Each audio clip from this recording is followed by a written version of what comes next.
हर रोज ਸਾਡੇ ਘਰ ਵਿੱਚ ਕੋਈ ਨਾ ਕੋਈ ਮੂੰਹ ਚੁੱਕ ਕੇ ਆ ਜਾਂਦੇ ਨੇ। ਪਹਿਲੇ ਸਾਡੇ ਘਰ ਵਿੱਚ ਇੱਕ ਹੀ ਮੰਜੀ ਹੈਗੀ, ਉਸ ਦੇ ਉੱਤੇ ਪੂਰਾ ਟੱਬਰ ਸੌਂਦੇ ਹੈਗੇ ਆ। ਲੋ ਕੋਈ ਨੀ ਪਾਗਲ ਪਠਾਨ ਵੱਲ ਜਾਂਦਾ, ਉਸ ਨੂੰ ਕਹਿੰਦਾ ਇੱਕ ਮੰਜੀ ਦੇ ਦੇ।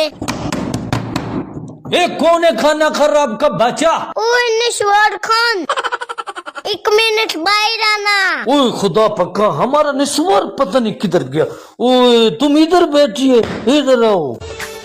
ए उस्मान बच्चा बोल क्या बात है? खान जी साडे घर विच मेहमान आ गए, एक चार पाई दे दियो। ओए खाना खराब का बच्चा, हम आपको चारपाई नहीं दे सकता। ओए पागल पठान, क्यों नहीं दे सकता? क्योंकि हमारे घर में बस 2 ही चारपाई है। एक पे मेरा वालिद और मेरी बेगम सोती है और दूसरी पे मेरी वालदा और मैं सोती है। खान जी खुदा दा वास्ता ही मंजी नहीं देनी ते ना दे, कम से कम आपने सोम दी तरतीब ते सही कर ला।